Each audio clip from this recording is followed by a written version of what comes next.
You're watching Grassroots Resistance Collective, Texas grown, people powered, and unapologetically bold.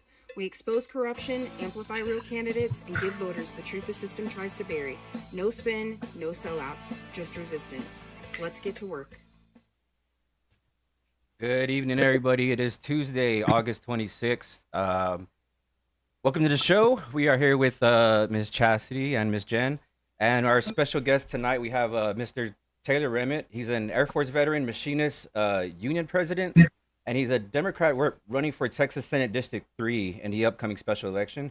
His campaign is grounded in service, fairness, and democracy. And tonight we're going to talk to him about his platform, and we're going to see why this race matters to Texans. Once again, this is the Grassroots Resistance Collective. What's up, Chas? Hi. Ms. Jen? Nothing up. Hey guys, it's District 9, by the way. Did I not say that? What did I say? 3. Oh, I'm sorry. District 9. I'm sorry. We'll run that back. So we got Taylor Rehmet running for Texas Senate District 9. All right. Mr. Taylor, thank you for joining us. We really appreciate it. I'll go ahead and give the floor to you. Give us a little bit of your background. Hey, well, thank you for having me. So I was in college, grew up in, Garland, Texas, and I was in college whenever I got the call to serve the country in the Air Force.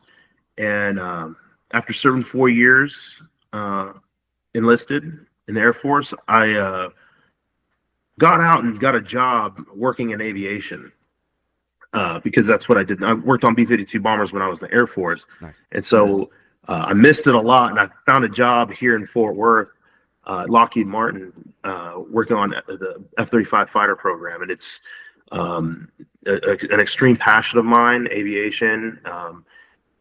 And I got to really learn quickly about, my contract and the union that I had joined. And the International Association of Machinists and Aerospace Workers, the IAM for short. And I immediately I felt gratitude because I was like, I have extremely, good benefits. It built me a stable life. And so again, I started getting active in my union. I quickly became the president of my local lodge, got elected. That's about 1,500 members, give or take. And after I had gotten elected and served as the president of my local, about 3 or 4 years after that, I had seen that there's a state level position that I wanted to run for the union, which was the president of the Texas State Council of Machinists. And I won that election 2 years ago, and I've been serving in that role. And in that role, I represent over 30,000 machinists in this great state, and I interfere with like bad legislation that will hurt my machinist workers, stuff like that. So I'll work directly with politicians on both sides of the aisle, if I have to get things done. So that's a bit about my background, and I was looking at trying to serve in a bigger capacity, and I'm really frustrated with what's going on in Texas, for a while, and especially here recently. And so it just makes me that much more enthralled and energized for this election, because we have to make the Texas legislature work for working Texans. It's really that simple. Yeah. So you're running in a special election this year. What makes this race different, and why should voters of District 9 consider you? Well, your first part of that is, why is this special? It's because this special election is triggered by a vacancy due to Kelly Hancock taking a comptroller spot appointment from Governor Greg Abbott. And so it triggered a special election, and the date was set for November 4th this year. So this is a special election. There's no incumbent, and the seat is flippable. So, and you asked, why should voters choose me, or why should the voters in Senate District 9 choose me? Because I think I'm the only one that will actually show up and listen. And I think that that's, one of the problems that I'm seeing a lot. People are talking about constituents, not talking to them and listening. Yeah. So, not just that, I want to start making, strides in our working conditions here in Texas. And we're we're low density in union here in this state. And I want to try and, legislate ways to increase that, make it easier to unionize here in Texas, because I have personally benefited from, a union. I want others to as well. It's important to me. So what kind Because, of oh, go ahead. No, I'm sorry to cut you off, but I was gonna ask what kind of pushback or I guess like opposition do you have whenever you're trying to defend your union? Like defend them in what way? Well, you obviously have to get the union together to to fight for whatever motive y'all have. Like what type of obstacles do you run into whenever you're trying to get through these challenges, as far as being the leader of a union? So are you talking about whenever I'm like representing like a member on the shop floor, or whenever I'm representing as politician? As the president of the union? Mm-hmm.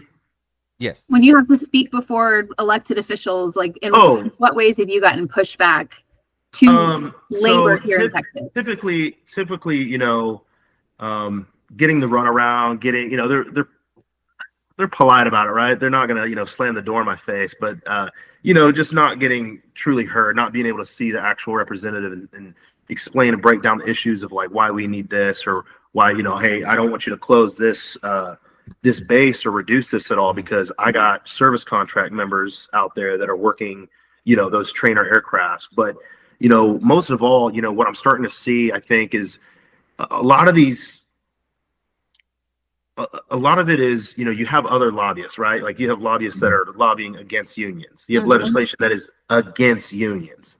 Yeah. So, the fight, labor and unions, the fight we have is, with both hands tied behind our back, and then they're calling it a fair fight. It's really what it comes down to is putting profits over people. And, again, in a capitalist society, that is something they tend to do. But, at what point do we hold people sacred? What point do we hold anything sacred, like our election process? We have to start, to answer your question, whenever I'm facing, obstacles, it's, mostly, Republican members, and they're very, very hard to get a hold of when you say you're from a union. Mm-hmm. Yeah, so try it out. Can you explain why it's so important to have the ability to collectively bargain? Why are unions so important, and why does Texas need more of them? So, great question. Probably going to be my favorite question. Unions give you agency. Unions give you dignity and respect in the workplace. They give you a grievance procedure process. So you're not just going to be able to get fired. That's the end of it. Good luck. Go file your lawsuit or whatever you got to do. No, your union's going to step in and try their damnedest to take care of you and fight for you. And you also have seniority, which that's job security, right? Mm-hmm. So you get, if you have seniority and you get laid off due to, let's say, unforeseen circumstances, right? Layoffs happen. If in 6 months they say, oh wait, actually we got a new contract, we need to hire everyone back, you're going to get a call, whether the boss likes you or not. You're getting that call because you have a seniority and recall rights. So and another thing is you look at union workers, and on average they're paid 33% higher nationwide, and they also have better health care. Mm-hmm. So I mean, I can go on. By the way, I can go on. So yes, there's a lot of reasons you're going to want a union, and you're going to hear a lot of the bad. You know, people say, "Oh, well, I know so and so one time, and the union didn't help them, and things." I'm not saying everything has to be perfect, but I'm telling you right now, I have seen so many people get helped by our union and other unions that Yeah. we need more. We actually have a question from the from our YouTube channel. Okay. It's about unions. Larry B's asking, what are the biggest negatives if you had to choose about unions, or one thing he would like to improve about the current unions? So that's a really good question. I can sit here and rave about unions. I can say it's anything you're going to find negative with unions is something you find about human nature, right? I mean, people, when they get power, they can abuse it, right? And Absolutely. when you have something you're supposed to hold sacred, like a union, and doing the right thing, especially when you're arguing with the company, when the door's closed, you're supposed to do the right thing, argue, and again, no system is perfect, but what I would like to see is I would like to see from unions something that could be better. I think that we could organize better. I think that a lot of unions need to, go back and start really talking to their members, rank and file members. Again, it's not something that I've seen personally, but I have heard of these things, and it would be a negative. To me, that's a huge negative if your union isn't talking to your rank and file people. But again, those people still also have a grievance procedure and other things too. So Yeah, it's good that they have a union. yeah. As far as union goes, I know there might be some like discouragement, maybe from certain, I guess, job markets or sectors, more like industrial type work. Because I know in certain jobs that I have, you even talk about a union, and everyone will give you a look, or it's like, we don't say that word here, or something like that. I wonder why. Yeah, so obviously that comes from some type of intimidation. But what would you suggest to somebody who is trying to form a union or get together with their other workers, and maybe try to get something going for themselves to improve their work life? Look, nothing great has ever came easy, Mm-hmm. and you got to be fearless. You do. You have to have a level of fearlessness, not recklessness, fearlessness, and the fact that it's legally protected to unionize. Okay, and I know that There's workarounds. there's tricky things. Yeah. There's entire law firms whose whole business Mm-hmm. is busting unions. Yeah. If that isn't, I mean, that tells you unions work, okay? Because, okay, so, some people say, oh, unions don't work. Well, then why is there entire law firms that are based around union busting, getting paid $400 an hour and hundreds of dollars an hour per staff member, 24 hours a day they're on site. So again, you're talking, and if the company's going to spend that just to make sure this one time they don't unionize, don't you think that means that there's some money for these workers out here that they're just not letting go of? I would say absolutely. It's obvious. And, that being said, I really think that if someone wants to unionize, number one, please contact me. I'll help you. But also, number two, stand up, do what's right, do your research, right? I mean, it is federally protected. And again, I would love part of the work that I do in the legislature be going against, creating, laws to help protect people who are vulnerable because they're trying to, get the right to bargain. Mm-hmm. I think, yeah. So in a nutshell. So, like, speaking of the laws, it almost seems like a union buster would be unconstitutional. Is that something that is talked about? Because I mean, technically, these people are organizing these workers are organizing the protest, but I guess there's some kind of gray area because it's if it's like a private companies. entity or something like that. So let me put it this way. I'm not a legal expert, Yeah. but I would say that so the reason why they hire lawyers is because of how slippery it is. Because the company doesn't want to be so the company does not want to be in legal jeopardy. So they have a law firm to do it. So in case something, okay, they got to represent themselves. They got to represent and figure this out. Which I don't know if y'all have ever heard about the Amazon warehouse that was being organized. Did y'all remember that in the news? Yes. I mean, they were changing the stoplights because the organizers were sitting at the stoplights trying to talk to workers while they're on their way to work. I mean, they will go to no. There is yes, and listen. To be honest, it's creative. I'll give them that. That was creative to change stuff. Like, respect, even though you're on the wrong side of things. You're terrible for doing that. But, I respect the game. And, at the end of the day, that's the type of legal stuff like the company is going to want to know, because the company is going to want to throw as much money as they can to make sure these people don't organize. I've seen, and they have tactics. I really, it's not just intimidation and scare tactics, mind you. I'll tell you some other things they do. They will, oh, hey, we're going to start giving out free ice cream, and you're going to get a nickel raise. And once because what happens is they'll start seeing the flyers, the union flyers will be left on the floor. Like yeah, we're going to have a pizza party. So yeah, everyone just, we appreciate y'all. Yeah. But then they're missing out on 25% pay that they should be getting increased over the next contract to match with, inflation and all these other things that are increasing our cost of living. So again, they're going to try and get out cheap. They're going to try and settle with something like that.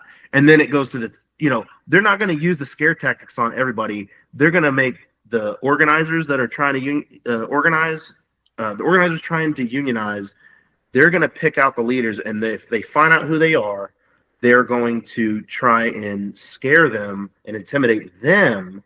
And in that way, once they get fired for their work performance, everyone knows, oh, shoot. Okay.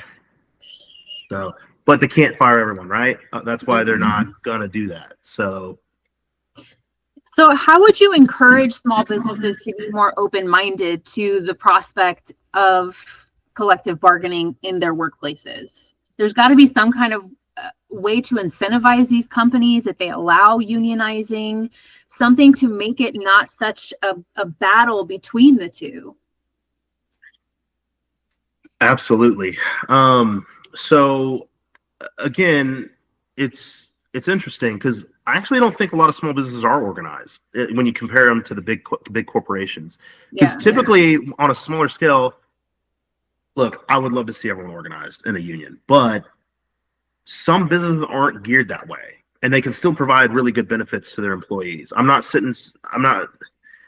union man, I'm a union leader. I do think unions are good. However, there's some shops, yes, we have like 2 people, 10 people. Yeah. But there's also shops if we walk in there and they're getting treated so well and they know it, we couldn't organize them anyway. And it's normally these small businesses, where they hire, their family or people they know, So, but let me answer your question, because that is actually a really good question. If I was, a mid-sized business owner business owner of a mid-sized company, I would just go to pick a union, and I would go talk to them first. Beat your workers to the punch, and just say, hey, talk to the union, say, hey, I want my guys represented, but they'll never do that because it's not in their best interest. It's not going to hit their like, why would they do that? It's not it's just one of those things that it's kind of got to be fought out, I think. But I just feel like employers need to be reminded that having a robust workforce benefits your bottom line. When you have employees that are well cared for. So part of what I wanted to do one of my brainstorms. It's actually, I think you're extremely smart for asking that question, because one of the things I was thinking is, I was like, I wish I could just put together some data and go show one of these business owners, hey, if you can let us, negotiate and make sure that they're in the industry leading or industry level, pay. If you help, we can do all the legwork and do all that for you, but you realize that you're actually going to get a better product. You're going to get better, a happy workforce is a productive workforce. I'm sure you can all agree there. And so, if, that is one of the approaches I wanted to do to organize, and just go straight up to the company and say, hey, look, you should consider letting them organize and letting them, have these benefits.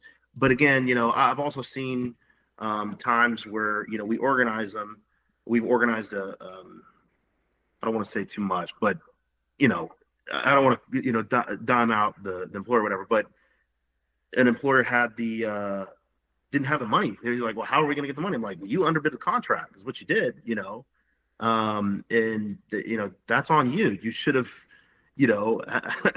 you're paying these people under, $10 an hour, and they have an extremely hard job, and you're, these people were high turnover. And then next thing you know, they're organized. They had to renegotiate the contract and get, some money for them. Because again, when you organize, we don't negotiate down, we negotiate up. And so, they got some more money. And then all of a sudden, it was the same people. It was a janitorial services. And so we would see the same people, and, we're like, okay, cool. They got it. It really stabilized the market, the job. And that's an added value to the company. And I think they saw that. I don't know if they'd admit it, but I think they saw that. I wonder if there wouldn't be a way to offer some sort of tax incentive, tax break to a business between a certain employee range, because I understand what you're saying. When it's a smaller staff, you don't necessarily need to unionize. But when we're talking about like 10 plus, once you get to 10 employees, if you allow them to unionize, or you offer a specific benefit package, then you get some sort of tax benefit. But if we keep telling, like Chastity owns a small business, sure, there's no way running her small business, covering her overhead, the taxes and fees that she has to pay, that she could feasibly allow unionizing or a robust benefits package for a large employee base. If we could potentially incentivize her with a tax break, then, just some sort of way to allow them to be able to do this. Agreed. And here's what you'll find. A lot of unions, if they're like, for instance, my union, we have about 600,000 active members across the nation, actually international. So we actually have our own insurance benefit. I mean, so there's ways that the union adds that value of, hey, we're already big enough because we already have enough people for an insurance plan, right? And so, that's why maybe, talking to these smaller businesses saying, hey, paying all this for insurance, if they unionize, they got on our insurance, it'd be that much better. And so, but to your point about like having a tax incentive, I actually think that'd be interesting to look at. As far as, here's the thing, when it comes down to it, nothing's really given to you. Nothing's easy. We're usually going to end up demanding and fighting for the needs of the workers. So, you look at some of these businesses like Walmart that pay these really low wages, and they're getting subsidized already with, we got working welfare people. Yeah.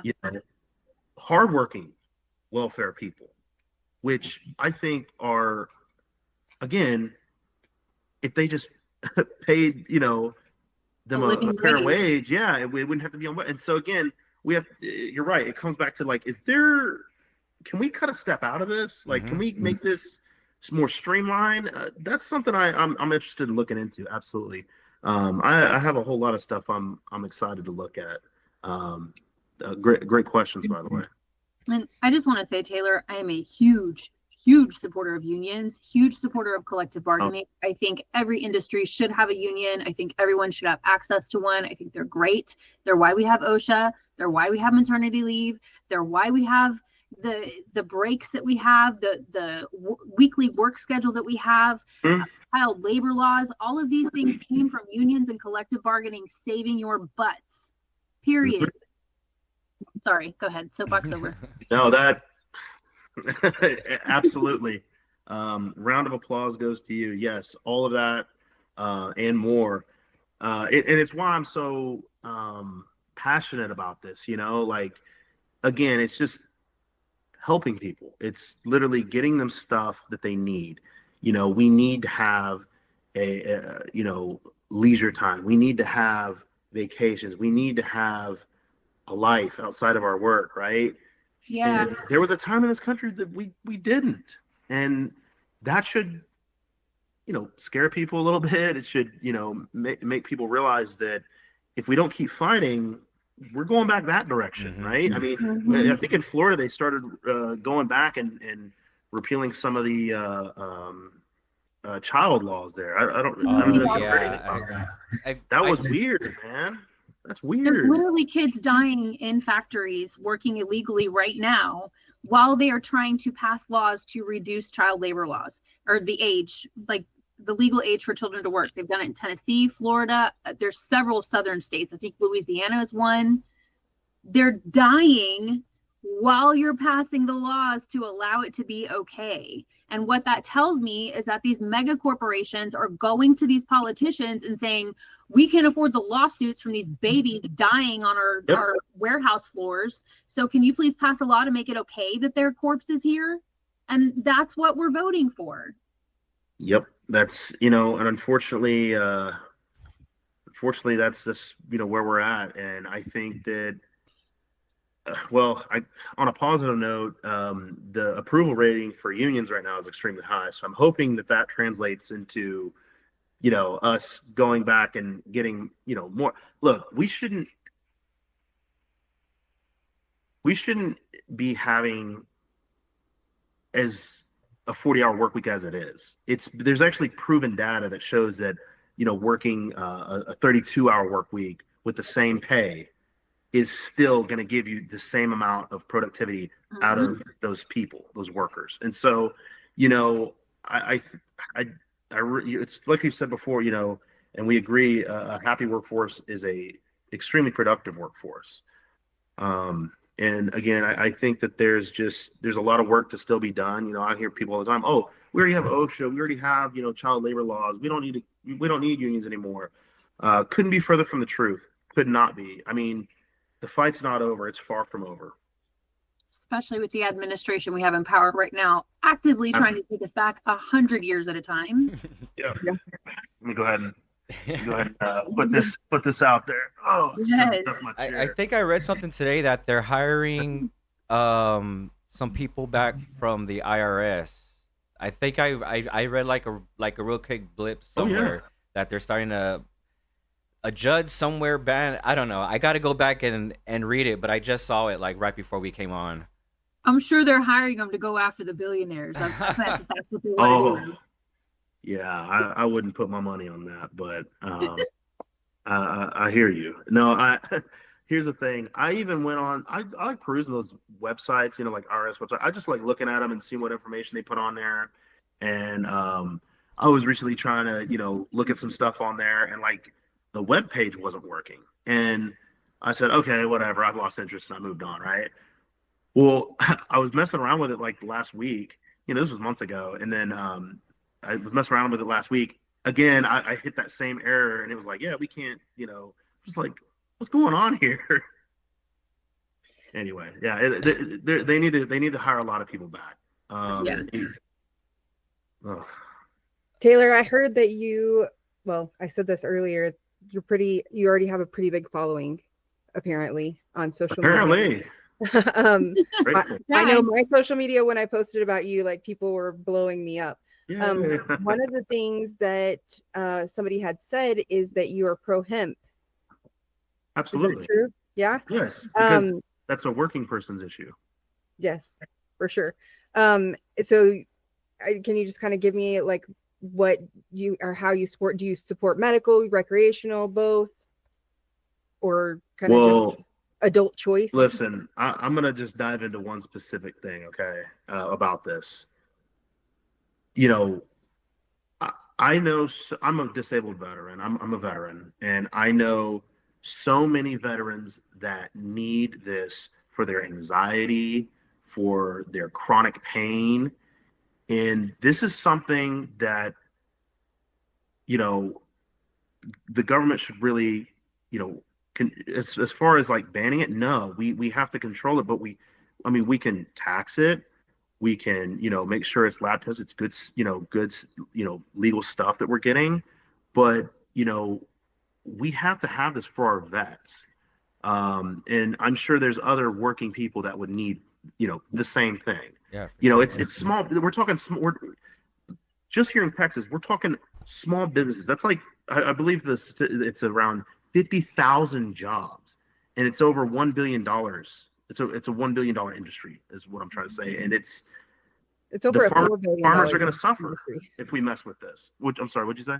It's over a $4 billion industry. Oh, I'm sorry, 4 billion. Yeah. So 4 times what I said. Yeah, it's a huge industry. It's huge. Yes. So my small business, I own a hemp dispensary and a cannabis education academy. And so that's awesome. One of the, obviously hemp is my biggest thing.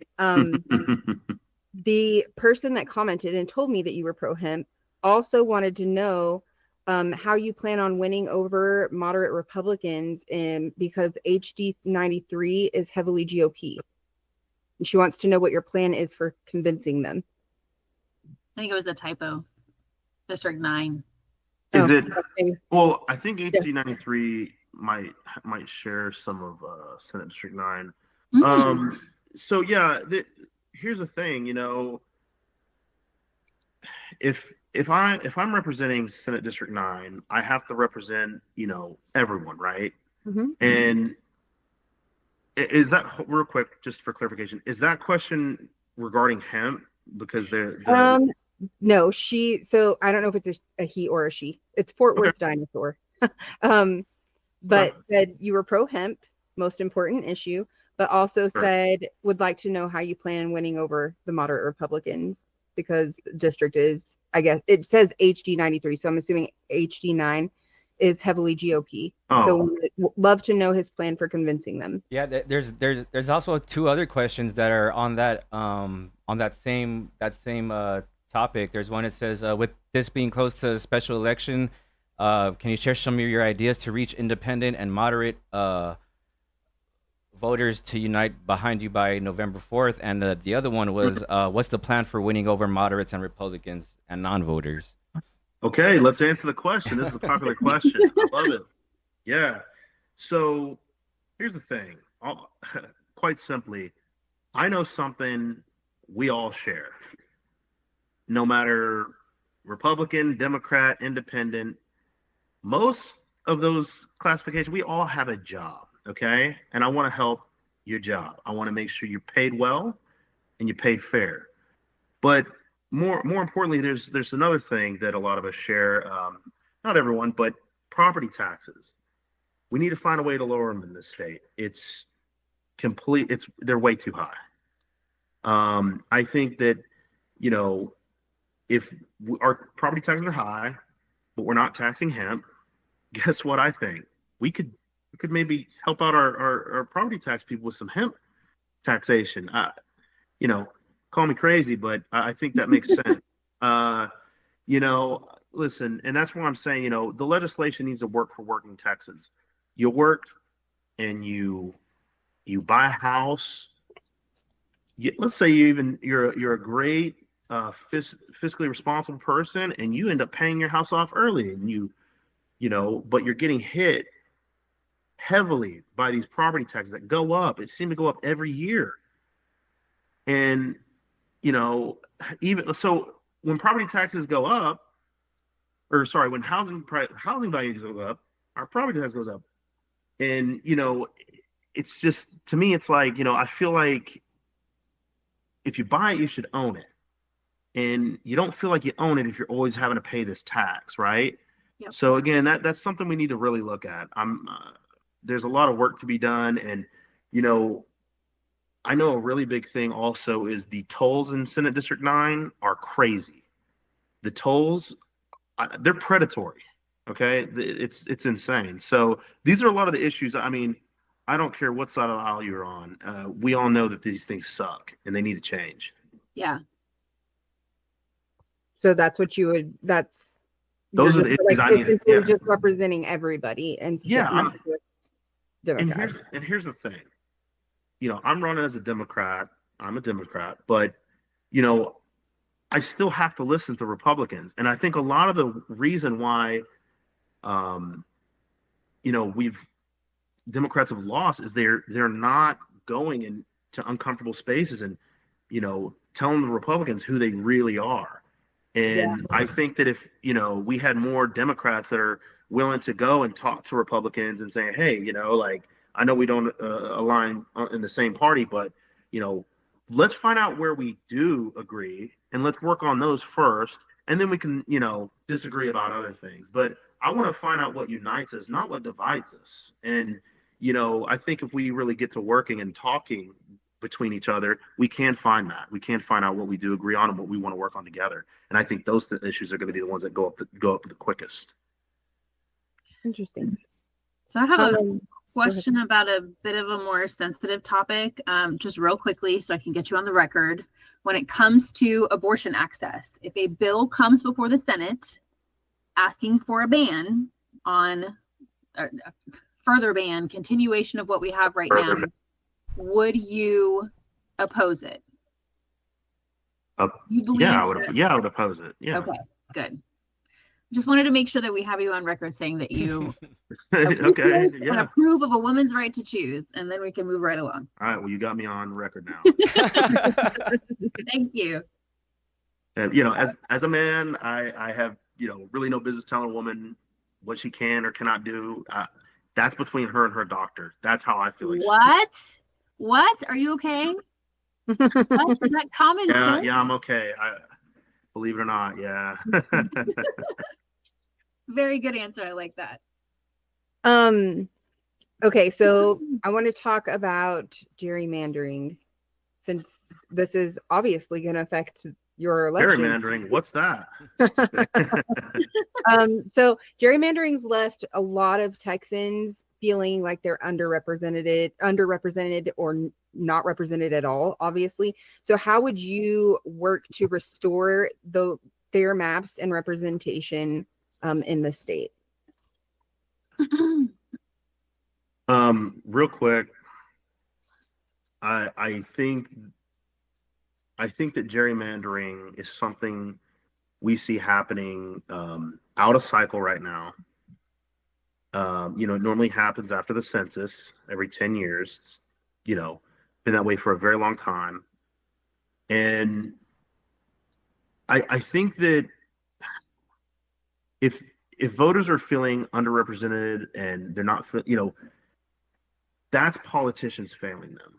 You know, that is a failure of the politicians, you know. And again, I'm not saying you can please everyone, but my goodness, this is like, you know, do we hold anything sacred? You know, do we not hold the democracy sacred? And they know they're doing it egregiously. They know that this is a complete overreach, doing it how they're doing. You know, they're going to gerrymander it every 10 years, but they're so pressed that they're doing it mid, you know, halfway through, you know, at the 5-year mark. That's, you know, that's crazy. So I think that we're going to have to do something federally about the gerrymandering. You know, I think it's really hard to do, to, you know, get something that I think would actually work, because there's a lot of things you could put in the law, but when it translates and you actually practice it, it could be something totally different. I mean, we know that, but you know, it's going to be hard. I don't have, I have a few ideas, but I think the main thing is that you have to elect people that are going to do the right thing. I think that's what it comes down to. So I would, you know, ask everyone to organize and mobilize in your local elections. So We're talking about like, there's a lot of, it's definitely going to be hard, and I think the point that we've got to now, it's like it's just going to take so long to get back to where we need to be. But with this comes a lot of extremes, and we're talking about doing the right thing. But as far as extremes, with military being deployed into the states, where would you stand on that if that were to be something that were to be brought to our doorstep? I'm sorry about that. Excuse me. Go ahead. As he chokes. Like a pause. We're gonna give Taylor just a minute to remember how to drink water, and we will be right back. I did it at work yesterday. It took me 45 minutes to recover. I had to go outside. It's like, I'm 43 years old. Why can't I drink water? I do that a lot. Honestly. I do that a lot. Like, you know what's worse? Choking on your spit. Choking on your spit. Oh, so like nobody's even seeing you drink anything. In the middle of a conversation. You're just like like a psycho. By the way, guys, just to touch on what Taylor was talking about a minute ago, as far as Democrats and popularity amongst the electorate goes, I just want everyone to know the media, mainstream media, legacy media has focused a lot on unpopularity of Democrats right now. I need you guys to understand that it's the same with Republicans. So what that says is that voters don't like politicians in general. So if you want to win an election, don't be a politician, be a human being. Yeah. Forget about parties, forget about this agenda, that agenda, the establishment. Just be a neighbor and talk to us like we're human beings, and you're going to win elections. Yeah, I would agree with that. Yeah. It's definitely humanity, bringing back humanity. Yeah. So one of the things More water. He lives. with the gerrymandering situation, I think I'm thinking more on like what we can do now. Like if you even prior to being elected, so they took out in where was it, it's in Dallas somewhere. No, Tarrant County. County I took think it was out 100 100 polling places, and also cut the schedules for public transportation. Yeah. So that This election. Yeah. For this coming up election. Yeah. Oh, and talking about of, military being sent into the states, and just real quick, they just announced yesterday that they are sending National Guard into 19 states. Texas is one of them. We are supposed to be the most occupied. California governor is of the opinion that this is being done in preparation for this election. This special election that's coming up in November, they're going to militarize it. Go ahead. Sorry. Yeah. Well, that's welcome. That's a pretty interesting prediction there. Bring it on. Like, bring it on. I mean, look, good luck. I mean, if they do that, then I think that look, I am focused on Senate District 9, and if they're coming to militarize and do something with this election, I think the people are going to see it and they're going to be pissed. So bring it on, and we're fighting as well. So we're fighting to organize and strategize to get the most voters to come out and vote. I mean, that's what it really comes down to. It's not very good politics to militarize cities like that. So that would be my answer. Do you know if you lost any polling stations in your district, or if you got absolutely. Yeah. Absolutely. Is there anything that you guys plan on doing? Like, do you guys think that we could maybe reach out to, like, I don't know, Ubers or taxis or something like that? Like, if people to give like discounts to people that are going to polling stations, or somehow organize, carpooling or something like the taxi moms, or because I don't think businesses can. Yeah, I feel like there's something Uber does it for on New Year's Eve. Yeah, but this is electioneering. I don't think that they can do anything that could benefit. That's probably true. But private companies. My team is working to try and help, any voter of any classification or party, anyone. Just my team is trying to help find ways to get people to the polls. And I did speak at Commissioner's Court about this. Them reducing the polling locations and everything. I think history's going to look back at this, and they're going to, it's going to reflect that they diminish democracy, not expanding it by reducing the polling locations. I don't care if one person went to that polling location, because that's what it's there for. You can't put a price on a vote. That's my opinion. And I think it's an opinion of a lot of Americans.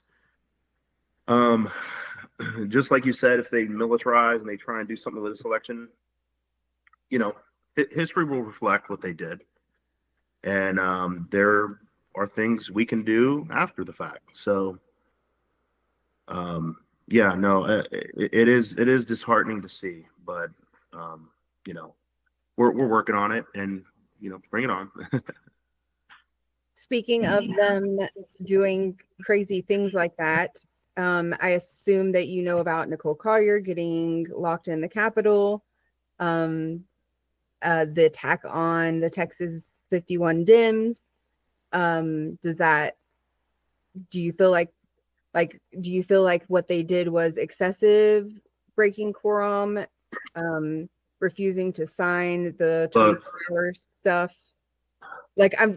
If we're negotiating, if you negotiate with someone more powerful, right? Mm-hmm. Like a company, and they're not negotiating fairly, what do? We go on strike. It's no different in my eyes.